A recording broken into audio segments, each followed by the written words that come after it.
Buenas noches y bienvenidos a ¿Quién tiene la razón?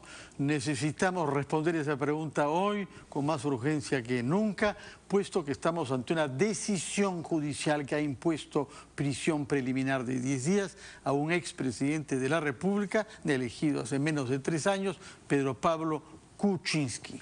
Se ha dicho de todo a propósito de esta decisión judicial. Hay algunos que han intentado argumentos políticos diciendo que se trata de una persecución. La vicepresidenta de la República ha dicho que es un atropello y hay quienes han invocado la mala imagen que nuestro país da en el extranjero. Algunos otros han intentado argumentos jurídicos que queremos contrastar aquí, razón por la cual hemos invitado a un penalista, el doctor Julio Rodríguez, quien nos va a ilustrar con su conocimiento del derecho penal, pero también de la práctica procesal en el terreno. Junto a él hemos invitado a un analista político, Juan Carlos Valdivia, puesto que esta decisión judicial y el proceso que venga tiene sin duda alguna connotaciones políticas también, y de hecho se utilizan argumentos políticos hasta tal punto que hay algunos que han presionado al primer ministro en víspera de su desplazamiento a Apurímac para negociar el tema de las bambas o dialogarlo, a que se pronuncie, cosa que en efecto ha hecho vía tweet, afirmando que hay que respetar la autonomía de los poderes del Estado, pero al mismo tiempo exigiendo que haya debido proceso. Para interpretar ese tipo de posiciones políticas, contamos naturalmente con un analista político. Estamos en espera también de la ex procuradora, señora Ampuero, que tiene la experiencia de haber enfrentado estos temas judiciales desde que estaba en el Estado y lo sigue haciendo ahora que está fuera del Estado. Señor Rodríguez, la decisión tomada contra Pedro Pablo Kuczynski, y hay que precisarlo también, 2 otras personas, una secretaria y un chofer de él, ¿tiene fundamento jurídico o, como algunos dicen, es un puro atropello y una persecución política? A ver, yo siempre voy a ser muy consecuente con lo que he opinado respecto a lo que sucede, señor Caraballo, perdón, buenas noches, señor Valdivia. ¿Cómo estamos? Mire, es un exceso en el Perú el tema de la detención preliminar y la prisión preventiva, eso es un hecho. Acá se abusa de manera indiscriminada de una institución que estaba estructurada en el Código Procesal Penal para cuestiones terriblemente excepcionales.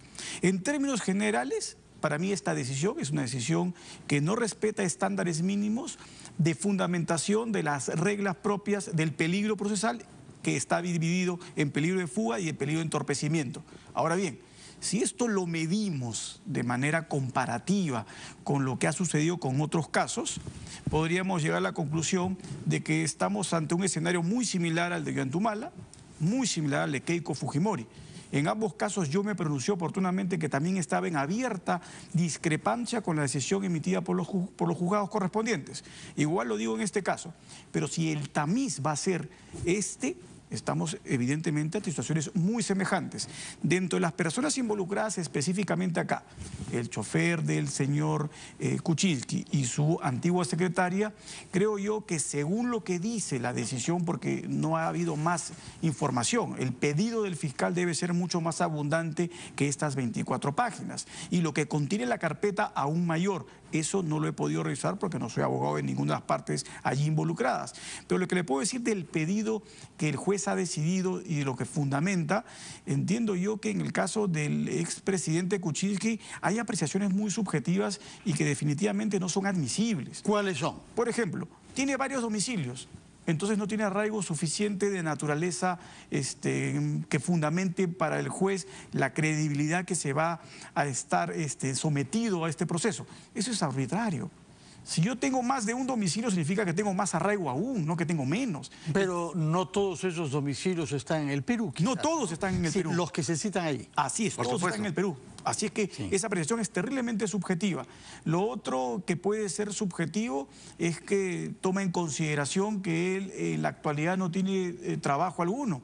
Mire usted, en este país, ¿cuántas personas no tienen trabajo? No, pero además es un hombre de 81 años. Así es. Entonces, esos criterios son... Bueno, y fue despedido del trabajo públicamente. Más que despedido, él renunció, pero es una persona que tiene bienes en el país, que tiene una renta que producen estos bienes. Definitivamente estas valoraciones son muy subjetivas y muy peligrosas, porque bajo la misma situación en la que se encuentra el expresidente, se encuentran una cantidad enorme de peruanos que, si están sometidos a un proceso, también estarían presos sobre pretexto de que no tienen un domicilio, sino tienen varios, y que de repente no tienen trabajo en ese momento, o porque renunciaron o porque tienen rentas, lo cual es absurdo. En el caso del chofer, ahí sí encuentro yo algunas cosas bastante sugerentes. No sé cuál es el contenido de la información, porque no hay más de lo que está acá. Pero son 95 párrafos, ¿no? Sí, en donde hay algunos detalles sobre el chofer, por ejemplo. El chofer ahí sí hay cosas extrañas, porque dice que no se ha presentado a declarar. Tiene transferencias en sus cuentas por más de $500,000. Siendo un chofer, yo he escuchado al doctor Nakazaki señalar pues, que esos ingresos de 22 años, pero lo que dice la resolución es que esos movimientos no son de 22 años, esos movimientos son de aproximadamente 8 años, porque los sitúa entre el 2006 y el 2015. Entonces, que alguien mueva $500,000 siendo chofer, bueno, tiene pues ventaja que otro chofer definitivamente no va a tener. Y entonces ahí sí hay cosas irregulares que deberían ser aclaradas, porque muchos de estos dineros fueron dineros que en verdad estaban destinados al señor Kuczynski. Y lamentablemente este sí puede ser un indicio razonable de la comisión de un acto de lavado, porque se utilizan a terceras personas como testaferros para mover dineros de manera irregular. No significa que sea responsable, pero son indicios suficientes que pueden acreditar primigeniamente que tenemos un caso que merece, según el fiscal, que sea detenido preliminarmente porque no se ha presentado a declarar y porque no ha justificado. ¿Hubiera sido concebible que se detenga al chofer y no al empleador de ese chofer? Bueno, es que en el derecho las cosas son objetivas. Si él es el que no presentaba la credibilidad suficiente para el fiscal de tener arraigo laboral, domiciliario, no ha justificado esos montos en sus cuentas, pero además no se presenta a la autoridad para rendir información respecto a esa situación, definitivamente tiene pues el fiscal indicios razonables para pedir una preliminar. La preliminar, acuérdese usted, tiene un plazo máximo de 15, acaso le han otorgado 10 días. Y en el caso de la exsecretaria, estamos ante una situación que, respecto a lo que dice la resolución nuevamente, según lo que señalan, es que no habría explicado algunos movimientos que ella había realizado, esas cuentas, por lo tanto existe una sospecha razonada de que estaría también involucrada en los actos ilegales. Y también hay otra vez una conjetura del juez. Oiga, pero acá tiene 2 domicilios aparentemente esta señora, uno en Cieneguilla y otro en Miraflores. Eso también es absurdo. Es decir, ese error se repite permanentemente, y lo que debería llamar la atención a todos los ciudadanos y las autoridades correspondientes es a no utilizar lo que la ley me permite en el Código Civil. Si la ley me permite tener domicilios múltiples, definitivamente si tengo varios domicilios no es que esté desarraigado, estoy más arraigado que otros que tienen solo uno. Bueno, lo que nos está diciendo usted puede ser resumido diciendo se está cometiendo, se está practicando la misma injusticia para todos. Sí. Para Ollanta, Humala, para Keiko Fujimori, para Nadine Heredia y eventualmente para Alejandro Toledo. No, señor. Ahí estamos ante una situación totalmente distinta, porque en el caso del expresidente Toledo tenemos un caso que ya estaba judicializado. Acá estamos en detención preliminar, con las cosas todavía muy incipientes. En el caso de Toledo existen elementos clarísimos que cierran el círculo de imputación de la comisión del delito de lavado de activos y de corrupción. Y en el caso de Toledo, adicionalmente, él no se ha querido someter a la justicia peruana. Bueno, eso después, claro. Y lo dijo públicamente. Por lo tanto, para él sí la situación de un pedido de prisión preventiva que se hizo en su momento y que fue aprobado por 2 instancias diferentes porque tenía 2 casos, es totalmente diferente a esta situación. En todo caso, nos ha explicado el penalista Juan Carlos Valdivia que se viene practicando la misma injusticia para todos. ¿Significa eso que no hay un sesgo político? ¿Alguien podría tener una motivación política particular para detener 10 días preliminarmente a Pedro Pablo Kuczynski? Hemos visto a su abogado utilizar argumentos judiciales que luego yo voy a someter al control de Julio Rodríguez, pero el señor Nakazaki utilizó argumentos políticos también y dijo que esto se había hecho para que los titulares ya no sean las Bambas, sino Kuczynski. Como analista político, ¿tiene verosimilitud esta interpretación? Eso supondría que el Ejecutivo domina, si no todo el Ministerio Público y el Poder Judicial, domina por lo menos lo que hace Domingo Pérez, el fiscal Domingo Pérez. Yo creo que eso no es así, ¿no? Creo que creo que la personalidad de Domingo Pérez es mucho la responsable de todos estos excesos, ¿no? Me parece que es evidente. Yo, en principio, como regla, creo que deberíamos respetar el principio de la inocencia hasta que uno no sea sentenciado, y que los juicios deben llevarse en libertad. La libertad es uno de los mayores valores, si no el mayor, del ser humano, junto con la vida. Entonces no puede ser posible que sin tener el proceso listo, entonces lo metas a la cárcel.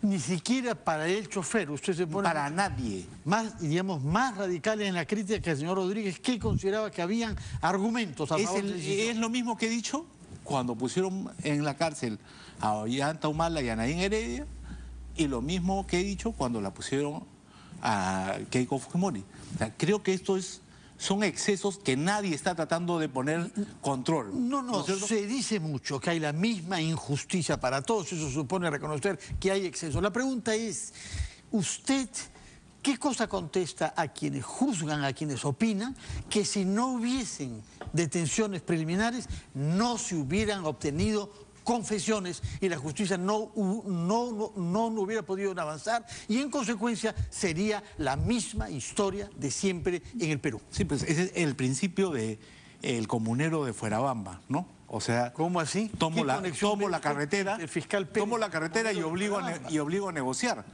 Entonces, poner a la gente presa bajo el sometimiento de la cárcel para que se acoja a una colaboración eficaz y digan a veces cosas ciertas, a veces cosas no tan ciertas, para que al final poder consolidar un caso, creo que es un error.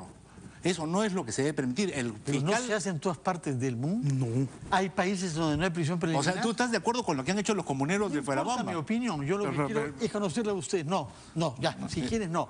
Pero lo que quiero entender qué lógica judicial es y cómo hacemos para garantizar la presunción de inocencia, pero al mismo tiempo la severidad de la justicia, que es lo que los ciudadanos reclaman, porque estamos ante una situación de emergencia frente a la justicia. Veamos el caso de Kuczynski.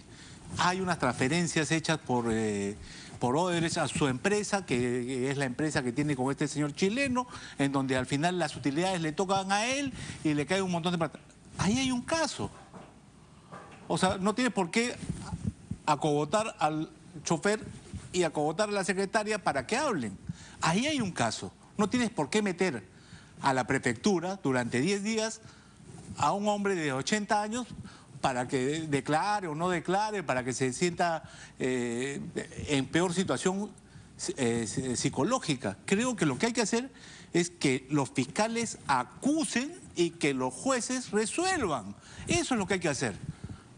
Señor Rodríguez. Mire, yo en ese aspecto también coincido porque nuestros fiscales y jueces de investigación preparatoria, que son los que resuelven estos pedidos, están obsesionados con la prisión preventiva. Cuando la regla... ¿No será que están obsesionados con resolver casos judiciales y que no pase en el Perú la misma historia de siempre, impunidad para los poderosos? No, yo creo que no, porque mire usted, en el caso Humala Heredia, el fiscal dijo en su momento, bueno, ya lo liberaron al señor Humala con esta medida que se revisó en el Tribunal Constitucional, pero yo en el más breve término lo voy a acusar.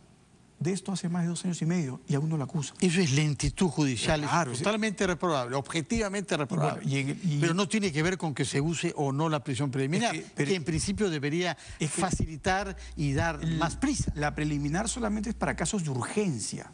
Acá también hay un abuso, porque la preliminar significa yo necesito urgentemente, por ejemplo, allanar la casa para poder obtener información que no he recibido. Yo necesito detenerlo preliminarmente porque puede amenazarme testigos, amenazarme a otras personas y representa un peligro de entorpecimiento. Eso en esta resolución no se dice de esa manera. No hay una fundamentación suficientemente clara al respecto. Por lo tanto, la idea de que la detención preliminar tiene que ser utilizada de manera excepcionalísima, más excepcional aún que la prisión preventiva, por su carácter de urgencia, acá no ha sido correctamente motivada. Entonces, lo que dice usted ahora no es que esté privada de todo fundamento jurídico, la decisión, sino que no se ha explicitado las causas por las que se ha decidido. Y por eso no tiene motivación jurídica, por eso se convierte en una resolución que un tribunal seguro al revisarla la revocará en su momento si es que decide por estrategia la defensa apelarla. ¿Qué alternativas habían? Porque hemos escuchado al abogado defensor de Pedro Pablo Kuczynski, su colega Nakazaki, en fin, aunque hubiera preferido no mencionarlo para que usted conteste con toda libertad, sin pensar en nombres propios. Él ha dicho que habían alternativas, como el uso de grilletes electrónicos. Y ha dicho también que no corresponde una prisión preventiva para ancianos mayores de 65 años. A ver, seamos claros. Eso es una potestad del juez para la prisión preventiva, no para la detención preliminar.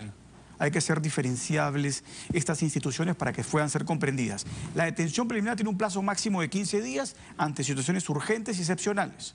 La prisión preventiva no tiene ese objetivo. En la prisión preventiva yo ya tengo más elementos, yo ya tengo más pruebas, yo tengo datos específicos de que esta persona representa un peligro de fuga o representa un peligro de entorpecimiento de la actividad de prueba. Teniendo todo ese conglomerado, yo, juez, decido si le doy prisión preventiva por 12 meses, por 18 meses, hasta por un plazo máximo de 36 en este tipo de imputaciones. Pero la lógica es distinta, porque en prisión preventiva sí puedo decir excepcionalmente aquella persona que me supera los 65 años, aquella persona que es una madre gestante, aquella persona que tiene una enfermedad que va a poner en peligro su vida si es que va a un penal, o aquella persona que tiene una anomalía psíquica, mental, discapacidad, etcétera, y que por lo tanto el encierro puede acabar perjudicando gravemente su salud. A esas personas les coloco una detención domiciliaria. Pero eso es aplicable ¿para qué institución? Prisión preventiva, no para detención preliminar, que como su carácter urgente lo establece, no puede sobrepasar en ningún caso los 15 días, y acá se está poniendo una medida de 10 días. Ojo, de 10 días que pueden además ser variados, porque de repente el fiscal entre los 5 primeros días obtuvo lo que quiso y puede pedirle al juez que se deje la medida sin efecto. La defensa puede también apelarla, y apelada que esté la medida, un tribunal superior también puede dejarla sin efecto. Es decir, esta medida es variable, no significa que rigurosamente se tiene que esperar que se cumpla el plazo, como también lo es la prisión preventiva seguro. Pero estas circunstancias acá establecen claramente que la urgencia requiere a estas personas por este periodo de tiempo estar privadas de su libertad. Entonces no puede haber definitivamente detención domiciliaria, porque en estos casos, por ejemplo, lo que se requiere es verificar en los domicilios de estas personas si existen elementos del delito. Por eso también se ha pedido simultáneamente un allanamiento. Entonces la fundamentación del juez es: yo voy a privar de libertad a estas personas por 10 días para realizar estos actos, porque no requiero que estén ahí, entre ellos los allanamientos. Señor Valdivia, el argumento político de la mala imagen del país, ¿usted lo comparte o al revés?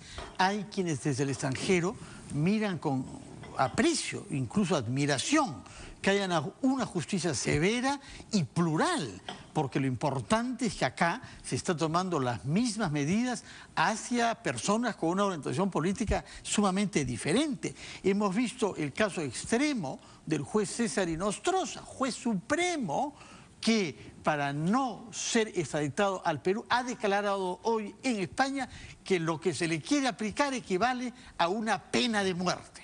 Su opinión sobre esta supuesta mala imagen que esto da. No, a ver, yo he recibido de gente que viene del extranjero las dos versiones, de periodistas, de gente menos ligada al derecho, la opinión de que en el Perú se actúa bien porque se ha metido a la cárcel a todos los presidentes. Asociados todos con el caso La. Con el caso de Odebrecht, por supuesto. ¿No es cierto? Entonces, eso se ve bien. La gente ligada al derecho, abogados que vienen de afuera, miran ya con mayor preocupación porque tienen capacidad de ver los detalles, ¿no? A diferencia del que no es abogado y que no está viendo los detalles jurídicos, que si los derechos se han respetado, que si los procesos se han llevado de acuerdo, que si la inocencia se ha respetado, en fin. Entonces, hay de ambos, ¿no es cierto? Por supuesto que en términos mediáticos es pues de impacto, ¿no? O sea, una sociedad que puede poner... Es lo mismo que dijimos hace 19 años al final del fujimorismo. O sea, el valor de la sociedad peruana fue que puso en cárcel al presidente Fujimori, a Montesinos, al general Hermosa y a todos los generales y políticos que estuvieron en cosas incorrectas en ese momento. O sea, es lo mismo que estamos diciendo ahora. El problema no es que si es que podemos o no podemos hacerlo. El problema está en que ¿para qué lo hacemos? Si no estamos corrigiendo lo que son los errores que permiten que esto suceda, ¿no? Los errores que en este caso son básicamente que la justicia siga siendo lenta, porque como nos explicó el doctor Rodríguez, se supone que estos instrumentos que existen en nuestros códigos sirven para reunir pruebas y para evitar que haya obstrucción a la justicia. Pero después Humala sale, hace más de no sé qué cantidad de tiempo y no hay acusación contra él. No, y mira el caso de Toledo. El caso de Toledo es un caso pues paradigmático, ¿no es cierto? O sea, es clarísimo, desde que en el Panorama viajan a Costa Rica, revisan, hablan con el notario, chequean las cuentas en el banco, o sea, todo era clarísimo que era una operación de lavado. ¿No es cierto? Que Toledo había recibido plata a través de alguien que estaba en esas cuentas y que estaba comprando casas. Para usted, pero hay abogados que dicen lo contrario y que usan los mismos argumentos que usted usa para reprobar esta prisión preliminar, los mismos argumentos los usa para decir que se estaba cometiendo una arbitrariedad contra Toledo. Y Toledo estuvo acá, regresó, se paseó en una sesión conjunta de la Comisión de Justicia y de la Comisión de Constitución, quizás presidida por quien es hoy ministro de Justicia. Y lo dejaron pasar, habló de las herencias, de los diamantes, de su suegro, de los patrimonios. Y las contribuciones y ahí están, ¿no es cierto? Vergonzoso, vergonzoso para esa clase política que permitió eso. Esto no nos puede volver a suceder. Efectivamente, lo que no puede suceder es que tengan este tema de las cuentas y de los depósitos y la empresa Westfield, etcétera, etcétera, tiene por lo menos un año, que es el que tiene Martín Vizcarra en el poder. Tiene por lo menos un año. La procuradora Ampuero acusó al presidente Kuczynski por eso, porque descubrieron estos depósitos y estas transacciones. Entonces tiene más de un año, desde que la sacaron a ella, año y medio, casi 2. Entonces, ¿por qué no se ha construido un caso y se ha hecho una acusación y se ha llevado el fiscal esta acusación ante el juez? Y ha pedido la cárcel inmediata de Kuczynski y de quienes estuvieran involucrados. Ahora, señor Rodríguez, antes de ir a la pausa, hemos hablado sobre aspectos judiciales y aspectos políticos, pero quisiera que habláramos también, antes de la pausa, de aspectos humanitarios. El tema de la edad, por una parte, y del estado de salud, por otra. ¿Qué garantías da la ley para que este tipo de decisiones de la justicia no se haga en detrimento de la integridad de un justiciable? A ver, también hay que ser bien claros en este aspecto, porque la detención preliminar no es que implique que al señor Kuczynski se le vaya a trasladar un penal. Por lo tanto, las condiciones en las que él está son muchísimo mejores que las de un penal. No es que esté con muchos internos, él va a estar seguro en un lugar aislado, va a estar solo, va a poder recibir como corresponde la medicación que necesita, y si en algún momento hay necesidad de que acude un médico, tendrá que acudir un médico y podrá su familia llevar un médico para que lo pueda atender y revisar. Si no lo puede hacer, el Estado tiene la obligación de cautelar y proteger su integridad física y su vida. Es decir, acá no se trata de una medida como la prisión preventiva, donde va un penal en una zona mucho más alejada, mucho más complejo ingresar un médico, etcétera, y su medicación. Acá la situación es mucho más benigna, si quiere decirse, comparativamente hablando con una prisión preventiva. Por lo tanto, esa situación de exposición mayor no es tal. Pero ojo, sí es importante, ninguna medida de restricción a la libertad con fines procesales puede estar por encima de la vida o de la integridad física de una persona. Si en ese momento existe un riesgo para su vida o integridad física, esa persona tiene que salir inmediatamente de ese lugar, conducido a un hospital o a una clínica para que sea atendido. Eso no puede de ninguna manera permitirse un Estado de Derecho. Definitivamente. solamente quería dar, yo no conozco, se supone que lo van a llevar a Kuczynski a este edificio que era la prefectura antes en la Avenida España, ¿no? Por lo menos las versiones que yo he recibido de gente que ha estado ahí presa en estos incidentes de Keiko Fujimori o de congresistas fujimoristas que iban a visitar a Keiko Fujimori, es que la situación ahí es mucho peor, las condiciones son mucho peores que las de un establecimiento penitenciario. ¿Tiene usted conocimiento de esos locales? Lamentablemente, cuando hay muchas personas ahí, los acaban colocando todos juntos. Pero la obligación del Estado es que las detenciones preliminares, sobre todo tratándose de un expresidente, tiene que cautelar su vida, su integridad física. A él tiene que hacer un espacio aislado. No se le podría colocar como se les colocó lamentablemente a otros involucrados en el caso de Keiko, en el caso de los famosos cuellos blancos del puerto, donde les pusieron a todos juntos. No, acá tendrían que mantener ciertos estándares mínimos, que además son estándares mínimos de derechos humanos. Y algo que sí me está dándole vuelta al señor Carvalho, que usted mencionó. Hay casos en donde acá podemos señalar que la injusticia no es para todos, ¿ah? Hay casos en donde, comparativamente hablando con el caso del expresidente Kuczynski, su situación respecto a la imputación puede ser hasta mucho más débil que en otros casos y esas personas ni siquiera tienen ningún tipo de investigación tan profunda y evidentemente no tienen un mandato de detención. Por ejemplo, ¿cuáles casos se le vienen a la mente? El caso Villarán es más palpable, donde el dinero ha sido recibido durante la gestión pública. El caso Villarán, comparativamente con el caso Keiko, es mucho más grave que con el caso Humala también, porque tanto Humala como Keiko reciben los aportes de campaña cuando no eran funcionarios públicos. Esos aportes fueron recibidos cuando ya, ¿no es cierto?, esta persona era funcionaria pública. Entonces la situación es mucho más grave. O sea, usted quisiera que en el caso Kuczynski haya menos severidad y en el caso Villarán más severidad. Si es que lo hacemos comparativamente hablando sobre la lesividad que el caso ha implicado, sobre la gravedad del hecho, definitivamente hay una diferencia y ese caso es más grave que este. Vamos a hacer una pausa y retomamos nuestro diálogo. Hay otros temas colaterales que son también penales, judiciales y políticos que abordaremos con nuestros invitados. El analista Juan Carlos Valdivia y el abogado penalista Julio Rodríguez. Vamos a una pausa.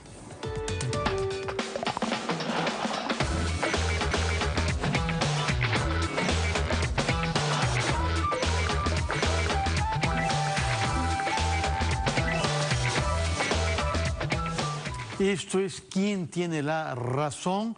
Y estamos conversando con un abogado penalista, el doctor Julio Rodríguez, y un analista político, Juan Carlos Valdivia. En unos minutos debe incorporarse a nuestro panel la ex procuradora Catherine Ampuero, que ha sido mencionada allá como una de las primeras personas que, estando dentro de la Procuraduría, cuestionó el comportamiento judicial del por entonces presidente Pedro Pablo Kuczynski.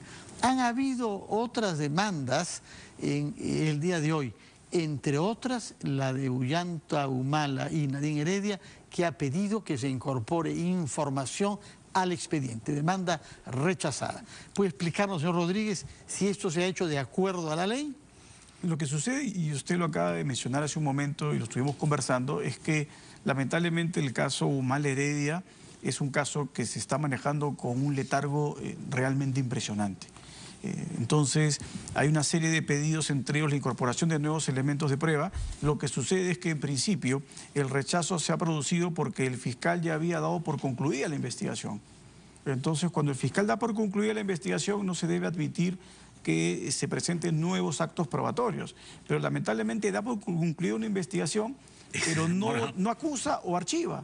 Entonces hay una situación de indefensión en un momento, porque si no acusa ni archiva y el plazo sigue pasando, definitivamente lo que se requiere en ese momento es que las autoridades permitan que si hay nuevos elementos de prueba que son necesarios, importantes, que se incorporen, estos sean incorporados, porque el fiscal no está cumpliendo su rol de decidir el archivamiento o eventualmente de decidir una acusación.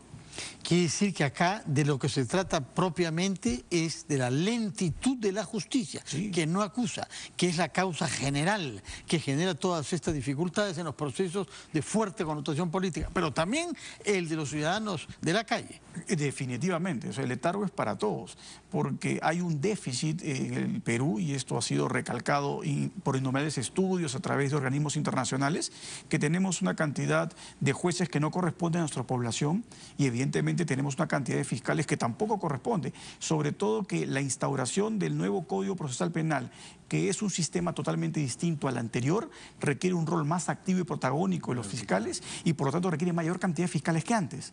No se le está dando el presupuesto al Ministerio Público, el presupuesto se le ha reducido, lo propio pasa con el Poder Judicial. Entonces, definitivamente, si nosotros tenemos un nivel de complejidad social que genera mucho más conflictividad en el día a día y por lo tanto más procesos, y no se le da a la justicia las herramientas necesarias, el problema va a ser caótico.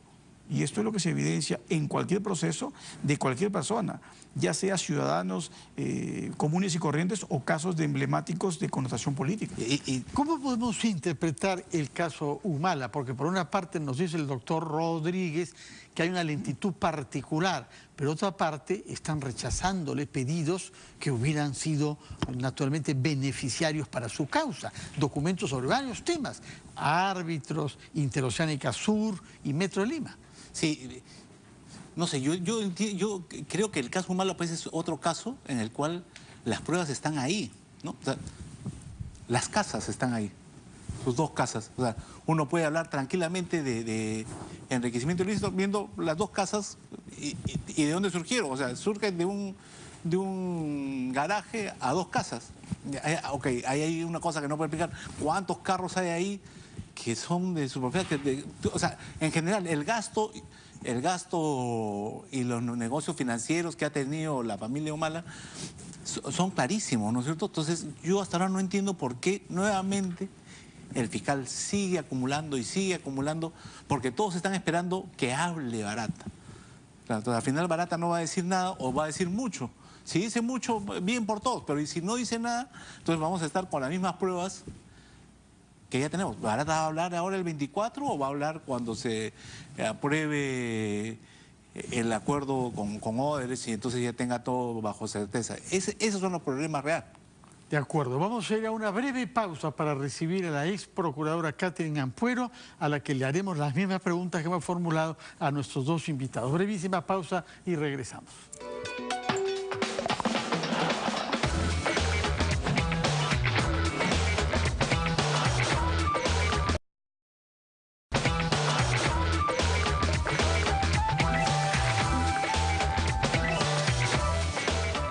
Recibimos a la abogada penalista también y ex procurador, es decir, desde dentro del Estado, velando por los intereses del Estado, patrimoniales del Estado, Catherine Ampuero, que fue despedida o fue invitada a retirarse o perdió la confianza del gobierno por haber denunciado justamente los manejos financieros que hacía el presidente de la República por las empresas que son las citadas hoy por esta resolución judicial, Westfield y First Capital, para justificar esta prisión preliminar de 10 días. No sé si ha podido leer usted el documento.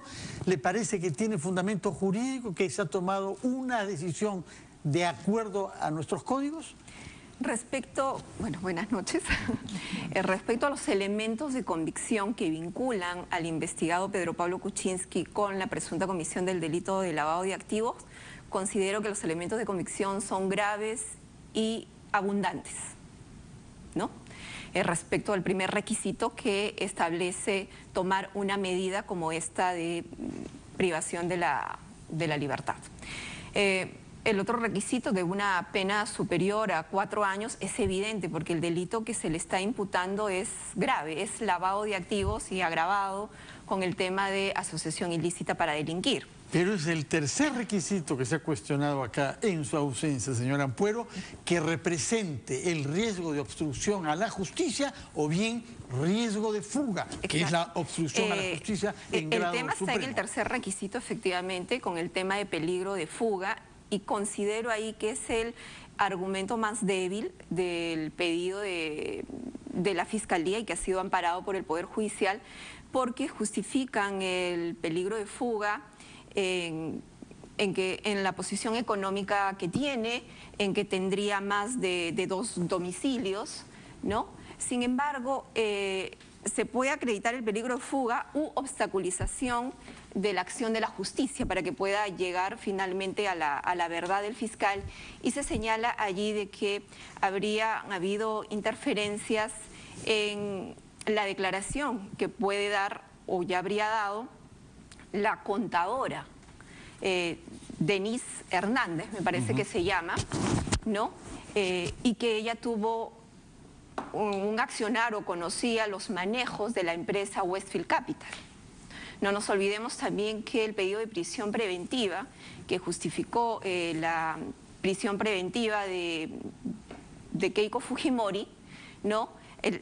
Los elementos de convicción de la presunta comisión de los delitos estaban ahí de manera abundante, el tema de la pena, ¿no? También, y se basó más que todo el pedido de prisión preventiva en el tema de la obstaculización de la administración de justicia, porque ahí se vio un modus operandi de comprar testigos.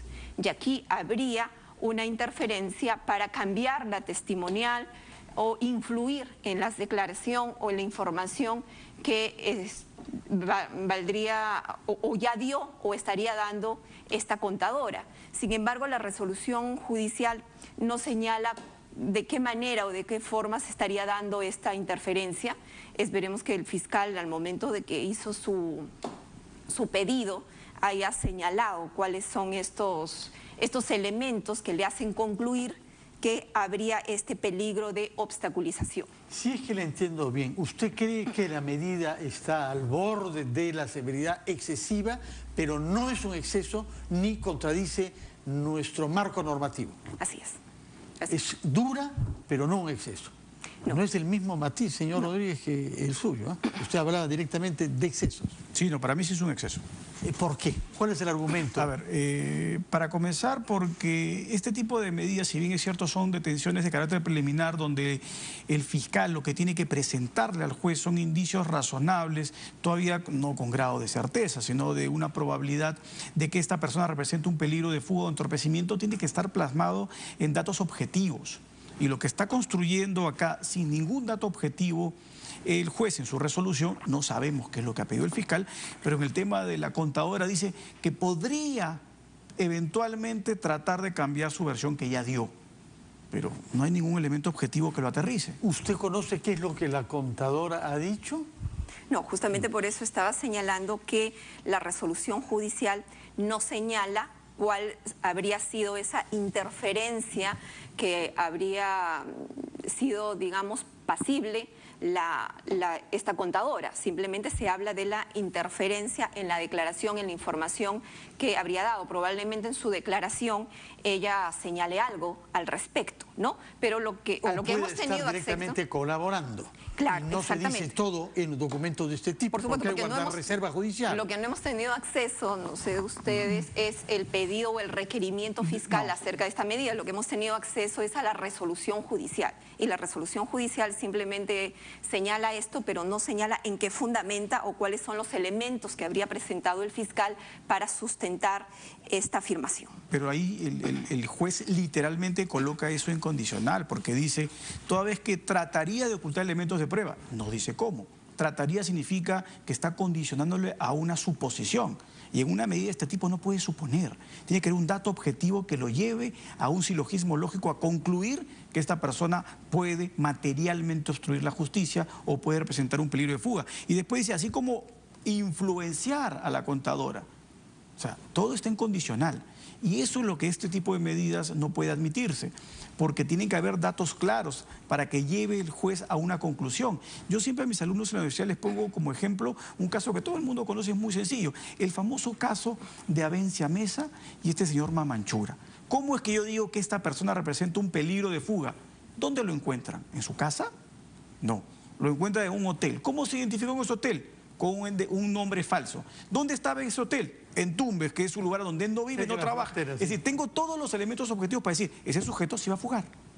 Acá no hay un dato objetivo que lleve a esa conclusión. Pero digamos que son elementos fuertes, pero que permiten elaborar una suposición. Pero con datos objetivos. Sí. Acá no dice ninguno. Bueno, no sabemos. No, pero puede poner por no escrito lo que ha declarado la contadora. No, pero tendría que dar el dato objetivo de por qué el juez decide que existe un peligro de obstaculización. ¿Cuáles son los actos? Lo ha dicho la ex procuradora en el caso de Keiko Fujimori, porque estaría comprando testigos y las versiones de X, Y, Z dicen que trataron de comprarlos para cambiar su versión. Es un dato objetivo. Acá no lo tengo. Señor Ampuero. Como señalo, ¿no? el juez no ha señalado en qué basaría o qué cosa ha presentado el fiscal para demostrar este accionar de Pedro Pablo Kuczynski para interferir en la declaración de la contadora. Si lo recoge el juez es porque el fiscal lo ha fundamentado, pero no sabemos qué elementos ha presentado el fiscal en su requerimiento para hacer esta afirmación, ¿no? Solo lo sabremos en la etapa posterior, cuando hay un juicio oral, las pruebas y las medidas. Eso no, en el requerimiento para esta medida lo ha tenido que señalar. El juez no sabemos por qué no lo ha o no lo habría recogido, porque no hemos tenido, digamos, a la vista, no hemos leído el requerimiento, ¿no? Para saber cuál es el elemento de convicción o cuál es la prueba que acredita este argumento que, de acuerdo a lo que dice el juez, obstaculizaría la acción de la justicia, porque en el tema del peligro de fuga creo que coincidimos que es un argumento bastante débil el utilizar, ¿no? Entonces pero la ley exige o peligro de fuga o obstaculización, no es necesario acreditar ambos requisitos, basta con uno que se acredite y ya. Igual que en el requerimiento fiscal de Keiko Fujimori, cuando hablaba del peligro de fuga, también fue un argumento muy débil, porque ¿en qué basaba el peligro de fuga? En que era casada con un extranjero, exacto, tenía familia en Japón, Estados Unidos, y que vivía en un inmueble alquilado. Así tenía parientes Entonces de Japón, eso era un argumento bastante débil y fue el argumento que finalmente el juez no lo recogió en su resolución para disponer la prisión preventiva de Keiko Fujimori. Señora Ampuero, quisiera que retrocediéramos un poco en el tiempo, que nos alejáramos hasta el momento en que usted era procurador, para refrescar la memoria a los televidentes o hacerle conocer a los que no están enterados de los detalles cuál es el fondo de la acusación eventual contra Pedro Pablo Kuczynski, o de otra manera dicho, qué es lo que usted quiso denunciar y no le dejaron. Bueno, en realidad sí presenté la denuncia en marzo del 2017 y solicitamos al fiscal... O sea, hace más de 2 años. Sí, hace fue 2 años. Marzo del 2017. 2 años exactamente, exacto. ¿no? 2 años. Se solicitó al entonces fiscal de la Nación, el señor Pablo Sánchez, y lo solicitamos directamente a él porque en ese entonces el señor Pedro Pablo Kuczynski era presidente de la República, ¿no? Entonces se solicitó al fiscal Pablo Sánchez que se abriese una investigación porque existían indicios de que el señor Pedro Pablo Kuczynski habría recibido dinero de Odebrecht a través de la empresa Westfield Capital, su empresa unipersonal. Sí, y también que habría recibido dinero a través de la empresa American Enterprise, ¿no? Que fue, y de una empresa también, de una cuenta que estaba constituida, de una empresa constituida en las Islas Vírgenes, ¿no? Que también habla ahora la resolución. Una vez que presentamos la denuncia, como era una papa caliente en ese entonces para el Ministerio Público, lo que hicieron es... la ministra de Justicia de la época, Marisol Pérez Tello, para no nombrarla.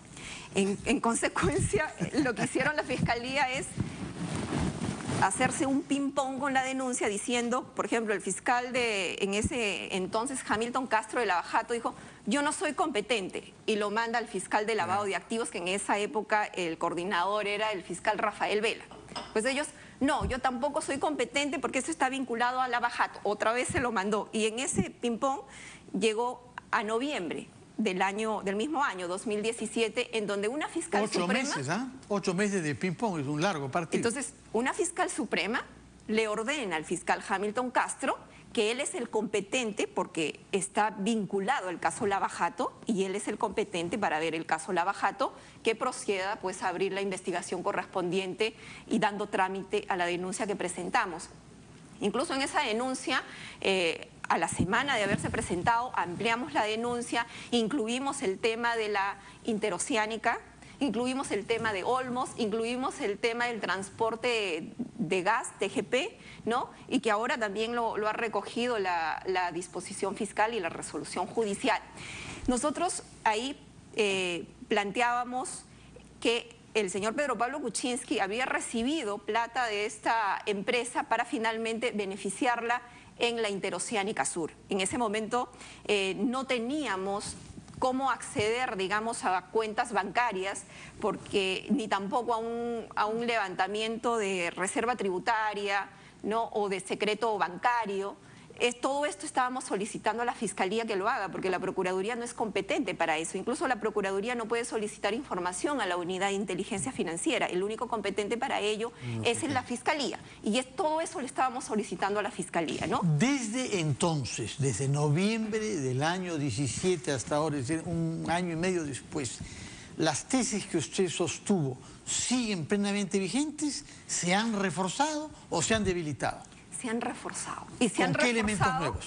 ¿Cuáles elementos? Y que ya los hemos conocido a través de la Comisión Investigadora del Congreso de la República, la Bajato, que sí hizo importantes aportes en esta investigación, a diferencia de una inacción por parte del Ministerio Público inicialmente, ¿no? Un momentito, está hablando ya casi de política, ahora Comisión Lavajato, la señora Rosa Bartra. Quisiera comprender lo que usted ha dicho. Ya. ¿Hizo importantes contribuciones en general o sobre el caso Kuczynski? No, sobre este caso.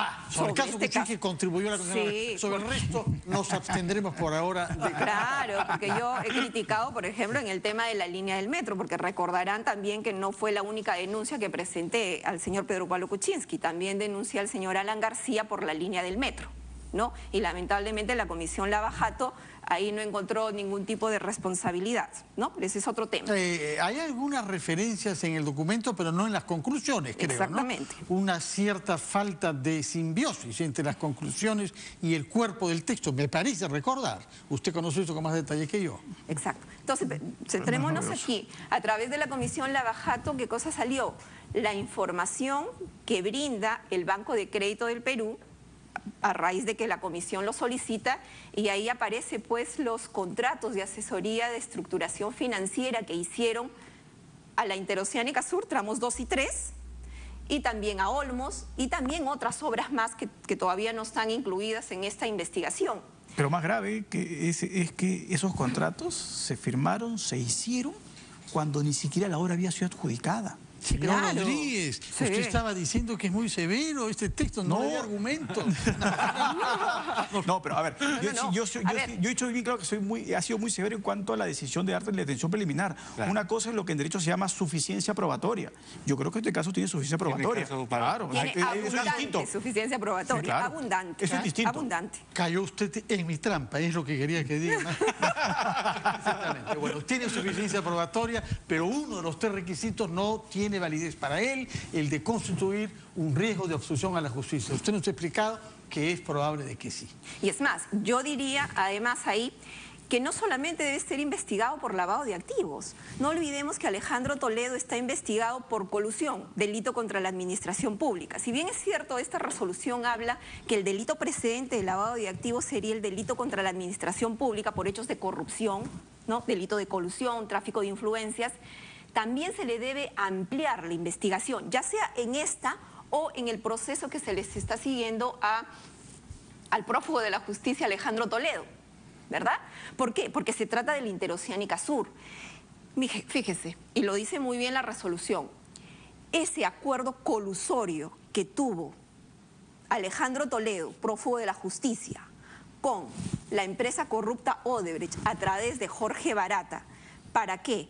Para que Odebrecht sea beneficiada de manera irregular, de manera ilícita, con el contrato de la Interoceánica Sur, tramos 2 y 3, se materializó gracias a la participación de Pedro Pablo Kuczynski. ¿Por qué? Porque Pedro Pablo Kuczynski en esa época era ministro de Economía y Finanzas, que impulsó, gestionó, conforme dice la resolución, el marco normativo que finalmente favoreció la contratación irregular de la empresa Odebrecht para esta obra, ¿no?, de la Interoceánica Sur.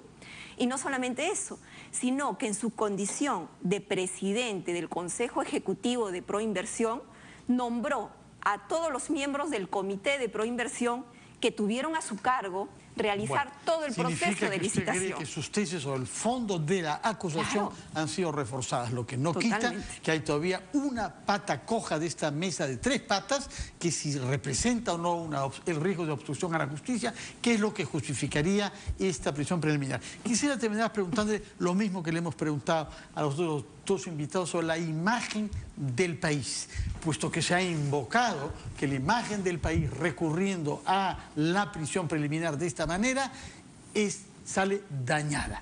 Y yo quisiera preguntarle, formulándolo desde el punto de vista de la manera como nosotros observamos el Brasil. Hay 2 presidentes que han sido sometidos a la cárcel, hay una presidenta que ha sido destituida, todos en los últimos años. ¿Tenemos una mala imagen del Brasil por eso? La mala imagen que tiene de nuestro país, lamentablemente, es gracias a estos gobernantes corruptos que hemos tenido. Esa es la mala imagen que tenemos. Gracias al expresidente, ahora prófugo de la justicia, Alejandro Toledo, gracias al expresidente también investigado, Ollanta Humala, gracias al expresidente ahora investigado, Alan García, gracias al expresidente Pedro Pablo Kuczynski y gracias a otros gobernantes como Susana Villarán, Jorge Acurio y Moreno. Pero menos decir gracias. Culpa de... Yo sí discrepo de que la mala imagen no es porque tengamos a estas personas y políticos metidos en casos de corrupción. Porque no miramos mal a Brasil. El problema es que en Brasil esas personas que están presas es porque ya están condenadas. Nuestra mala imagen es porque la justicia está lenta y no tenemos... Temer no. No, porque es el último. Salió. Pero acaba de ser, ¿no? Lamentablemente la severidad del tiempo es inapelable. Tenemos que poner fin a nuestra conversación, pero les agradezco haber contribuido cada uno a dar luces para que cada uno de nuestros televidentes se forme su propia opinión ante un hecho grave. Muchas gracias. Buenas noches. Tenemos cita mañana a las 7 a una nueva versión de ¿Quién tiene la razón? Buenas noches.